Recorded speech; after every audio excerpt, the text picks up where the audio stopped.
Hello दोस्तों, मैं प्रदीप विश्वकर्मा मेरे इस दूसरे वीडियो में आपका स्वागत करता हूं। मेरा आज का टॉपिक है अर्जेंटम नाइट्रिकम। अर्जेंटम नाइट्रिकम के प्रूवर जे.ओ. मूलर हैं। अब नेक्स्ट आते हैं फिजिकल कॉन्स्टिट्यूशन पे। फिजिकल कॉन्स्टिट्यूशन में 3 पॉइंट मैंने लिख रखे हैं, जिसमें पहला है कैचेटिक स्क्राउनी withered old looking young person. मतलब ये बंदा दुबला पतला आपको देखने में मिलेगा और ये जिस उम्र में है उससे ज़्यादा उम्र का दिखेगा, मतलब ओल्ड लाइक होगा। जितना है उम्र में उससे ज़्यादा उम्र दिखेगी। और अगला पॉइंट है कि हिस्ट्री ऑफ अनयूजुअल और long continued mental exertion.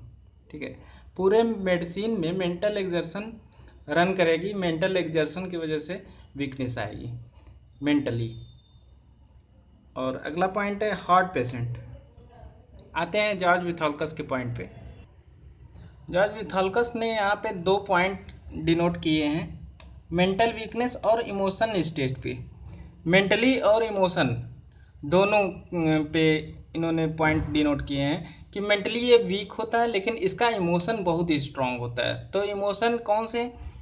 Excitability, nervousness और इम्पल्सिवनेस। ये 3 चीज़ें इसकी बहुत स्ट्रांग होती है। तो फीलिंग कह लीजिए, इमोशन कह लीजिए, इसका बहुत ही स्ट्रांग होता है, खासकर इम्पल्सिवनेस। ठीक है, मेंटल वीकनेस मिलेगा, इमोशन स्टेट, एक्साइटेबिलिटी, नर्वसनेस और इम्पल्सिवनेस।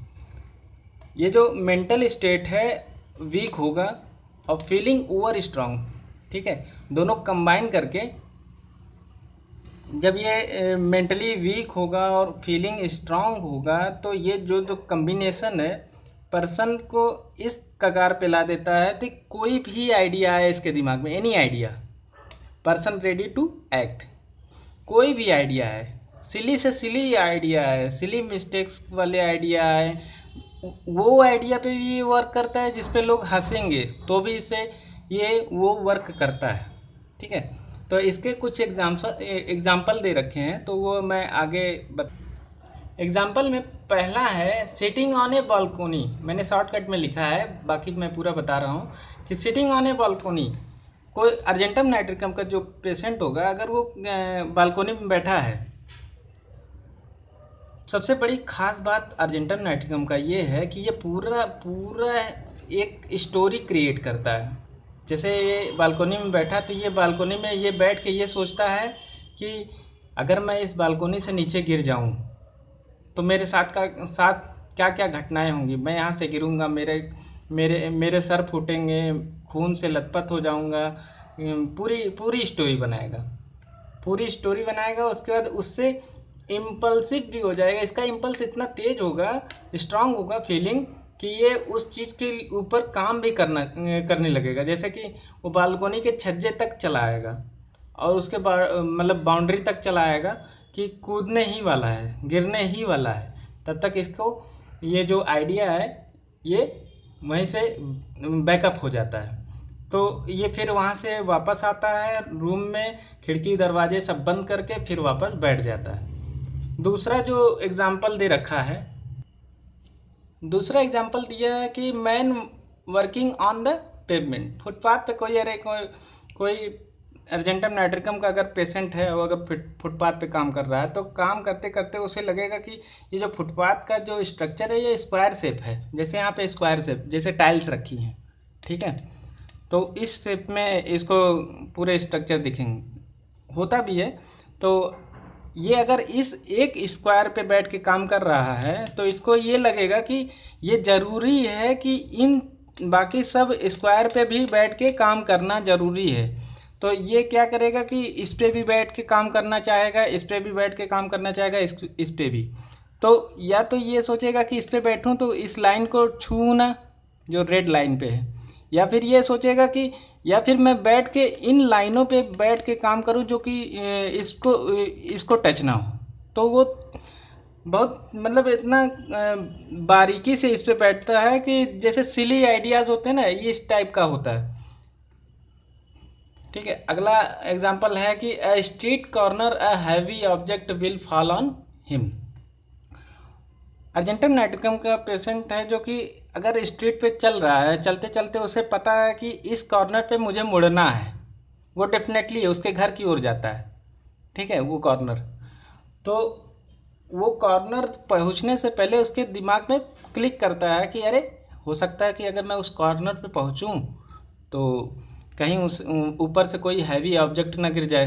हैवी ऑब्जेक्ट गिरेगा तो पूरा स्टोरी क्रिएट करता है कि मैं मेरे सर फूटेंगे, क्या क्या पूरे स्टोरी क्रिएट करके फिर वो वहीं पे वो आइडिया छोड़ देती है कि मुझे उस रास्ते से जाना ही नहीं है, तो दूसरे रास्ते से जाएगी।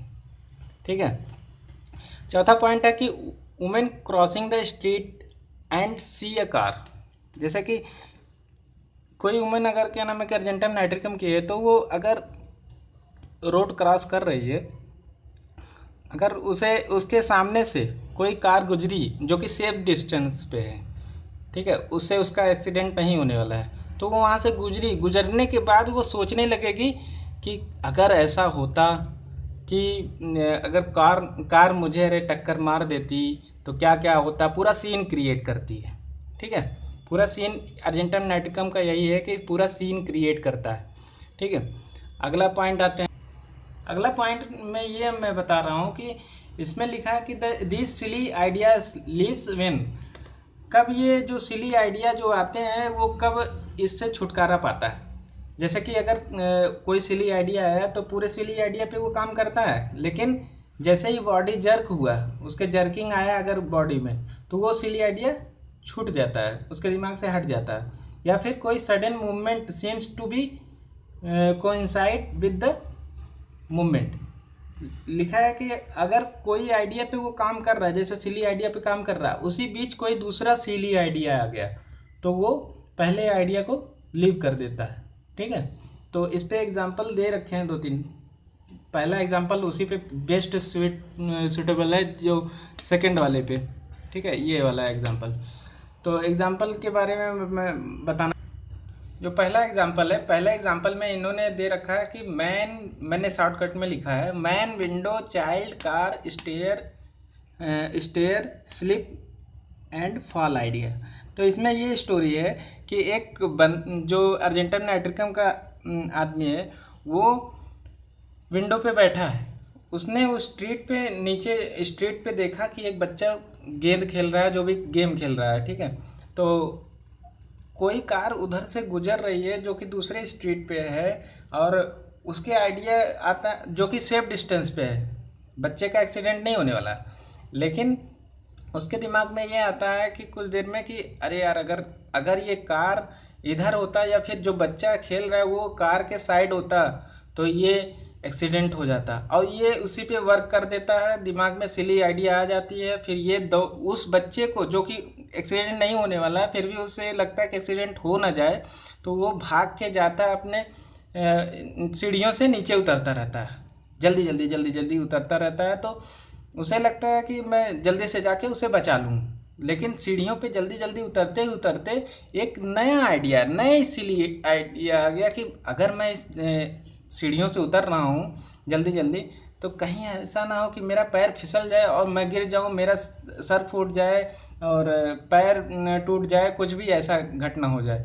तो वो वहीं पहला वाला आइडिया जो बच्चे को बचाने वाला था, वो वहीं पे लीव कर देता है। फिर अपना ख्याल रखते हुए वो फिर वापस चला आता है अपने रूम पे। ठीक है, ये पहले एग्जाम्पल में इतना है।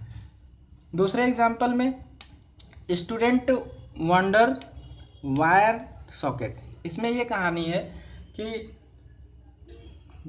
कोई बच्चा जो पढ़ता रहता है, पढ़ते पढ़ते थक जाता है, तो वो उठ के बैठ जाता है, बैठ के फिर इधर उधर चीज़ें खोजता रहता है। खोजते खोजते उसे अचानक से सॉकेट दिखता है, जो इलेक्ट्रिक सॉकेट होता है वो दिखता है उसे।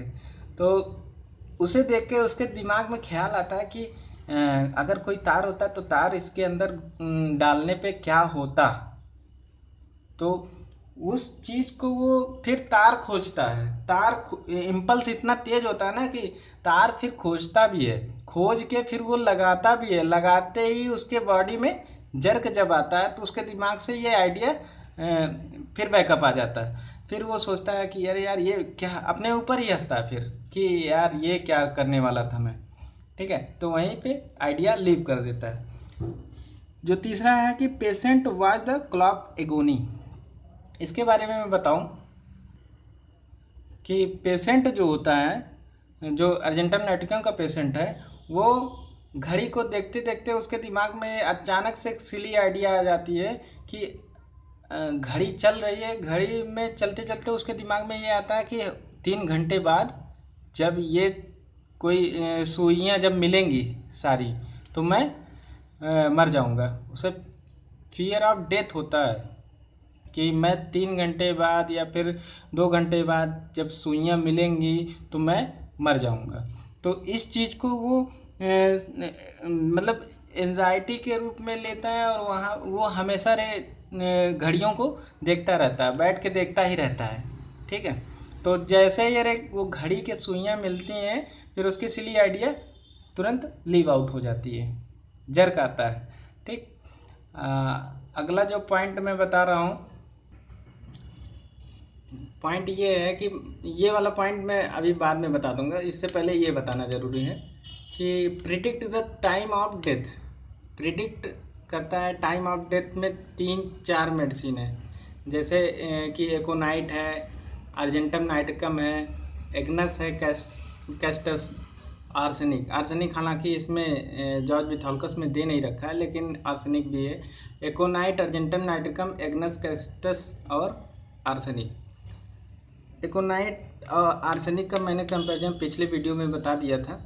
अर्जेंटम नाइट्रिकम का अभी आपको पता चल गया कि कैसे उसका टाइम, घड़ियाँ मिलती हैं तो उसे लगता है कि अभी घड़ियों की सुइयाँ मिलेंगी तो मैं मर जाऊंगा। फिर उसके बाद वो जब घड़ी की सुई मिलती है, उसके बाद वो सिली आइडिया लीव आउट हो जाता है। ठीक है, लेकिन एग्नस कैस्टस में जो प्रेडिक्ट ऑफ टाइम होता है डेथ का, वो प्रिडिक्शन नहीं करता। जैसे कि वो कहता है कि मुझे मरना ही है, जैसे उसे सार्वभौमिक सत्य लगता है कि हाँ अब मुझे मरना ही है, तो कोई बात नहीं है। तो वो सोचता है कि अब जो काम मैं करूँगा उसका कोई मतलब नहीं है, तो इसलिए वो काम करना भी छोड़ देता है कि यार मैं जब मर ही जाऊँगा तो क्या मतलब है काम करने से। ठीक है, तो एग्नस कैस्टस में यही पॉइंट है कि वो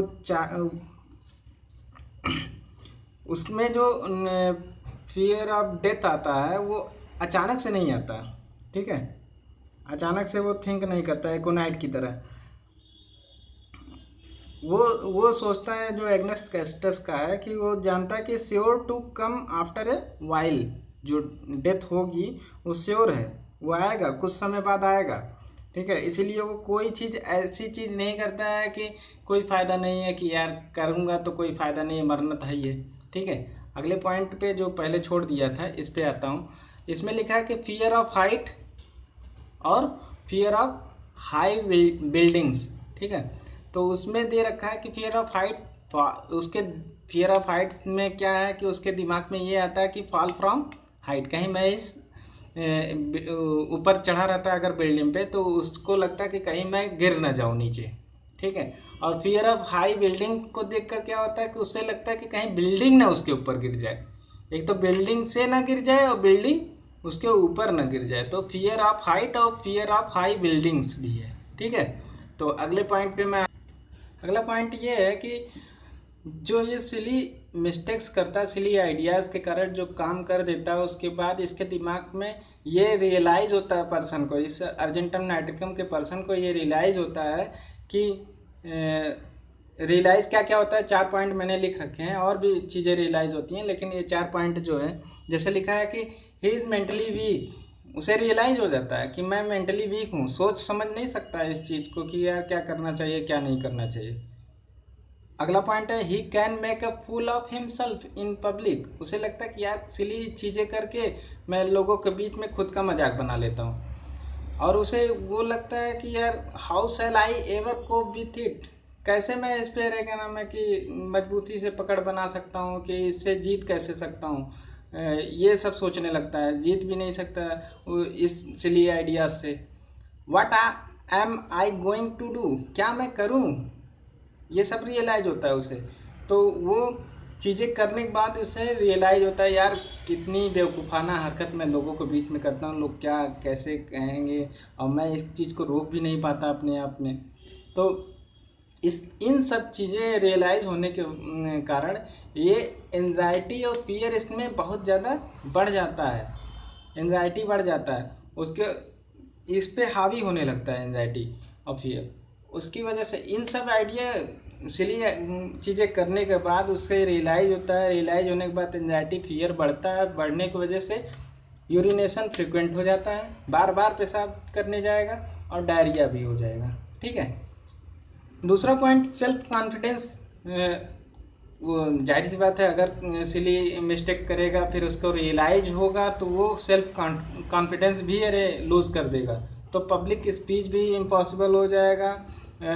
कहीं पब्लिक ये खड़ा होकर कुछ बोल भी नहीं सकता, और कई जगह ये जाने से भी कतराने लगेगा। तो सेल्फ कॉन्फिडेंस में इसमें कमी आएगी बहुत ज़्यादा। अगला पॉइंट आते हैं।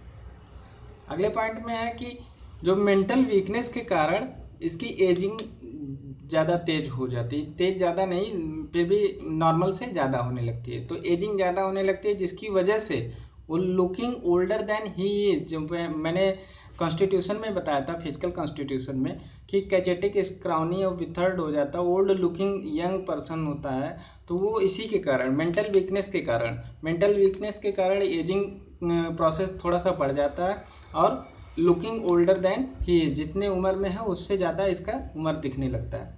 तो इसमें 3 क्या 4-5 मेडिसिन के बारे में जिक्र किए हैं। तो जॉर्ज बिथोल्कस में अर्जेंटम नाइट्रिकम सिकलकार अम्ब्राग्रेसिया में मोर श्रीवेल्ड लुक, ज़्यादा कैचेटिक दिखेंगे, ज़्यादा इसमें झुर्रियाँ दिखेंगी।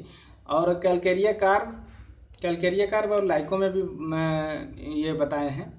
तो कैलकेरिया कार्ब में लुक ओल्ड, लुकिंग हो सकता है ओल्डर शायद हो, लेकिन फरो ऑफ फेस मिलेगा।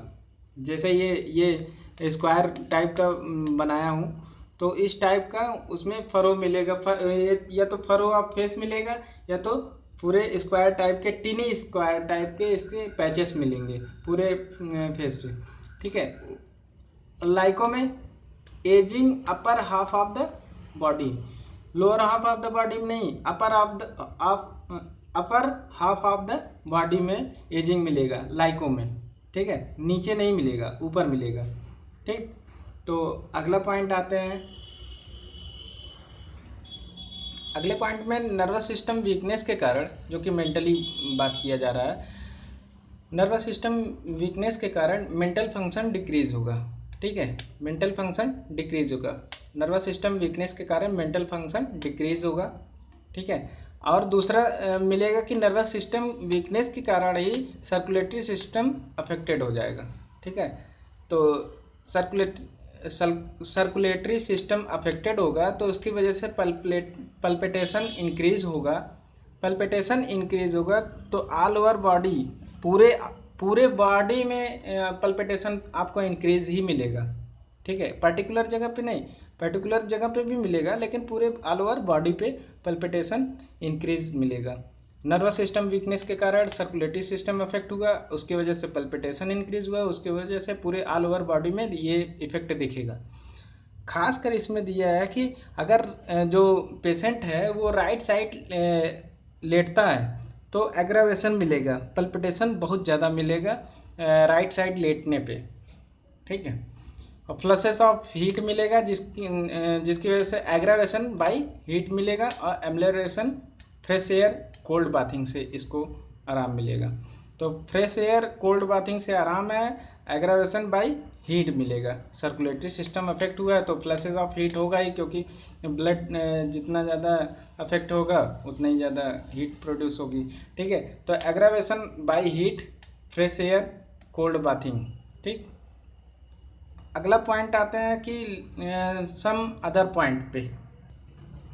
इसमें कई पॉइंट्स हैं, जिसमें मैं पहला पॉइंट जिक्र कर रहा हूँ कि strong desire for the sweet and sugar. इसको बहुत ज़्यादा डिज़ायर होता है मीठी चीज़ों का, तो शुगर और स्वीट का बहुत ज़्यादा डिज़ायर होता है, लेकिन इसी से इसकी दिक्कतें कभी कभी बढ़ जाती हैं मीठे वजह से। तो ये डिसएग्री भी करता है कि मना करता है कि यार मुझे नहीं खाना है, ठीक है।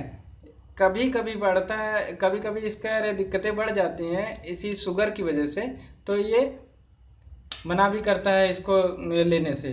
तो डायरिया डायरिया कभी कभी हो जाता है ना शुगर लेने से, तो इसकी वजह से ये मना भी करता है। तो स्ट्रॉन्ग डिज़ायर भी है और डिसएग्री भी करता है, ठीक है। इसका एग्रावेशन भी है शुगर से और इसको डिज़ायर भी है। तो डिज़ायर में और चीज़ें भी हैं जैसे कि स्वीट हो गई, साल्टी फूड, स्ट्रॉन्ग चीज़ेस, ठीक है। तो डिज़ायर में स्वीट, साल्टी फूड, स्ट्रॉन्ग चीज़। अगला पॉइंट है इरेक्टेशन, कंटिन्यूअस होगा और लाउड होगा। डेकार लेगा, डेकार लेना, तो डेकार लेता है तो लगातार लेता है और बहुत ज़ोर ज़ोर से लेता है, तो काफ़ी आवाज़ निकलता है उसके डेकार से, जो गैस पास करता है मुंह से। तो डेकार लेता है वो कंटिन्यूअस लेगा और लाउड लेगा, ठीक है।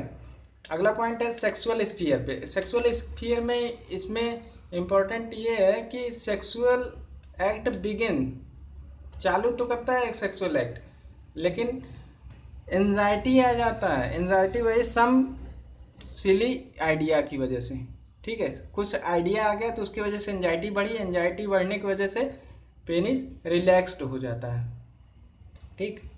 तो सेक्सुअल स्फीयर पे सेक्सुअल एक्ट बिगिन करता है, एंजाइटी बढ़ती है, क्यों?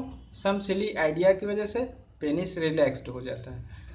अगला पॉइंट है कि कंजक्टाइवा और कार्निया में देखा गया कि कंजक्टाइवा और कार्निया में रेडनेस इन स्पेसिफिक स्पॉट में मिलता है, जो कि बाद में जाके अल्सर फॉर्म हो जाता है, ठीक है। अगला पॉइंट है स्टिचिंग पेन मिलेगा I as well as throat में। और एक और पॉइंट दे रखा है जिसमें सुपरस्टिशियस, जिसका मतलब होता है अंधविश्वासी। तो इसमें कुछ कोनियम, जिंकम, अर्जेंटम नाइट्रिकम, रस्टॉक्स और स्ट्रामोनियम के बारे में बताया नहीं है, सिर्फ लिस्ट आउट किया कि ये सुपरस्टिशियस मेडिसिन्स हैं, ठीक है। तो आज का अर्जेंटम नाइट्रिकम कंप्लीट हुआ। Thank you.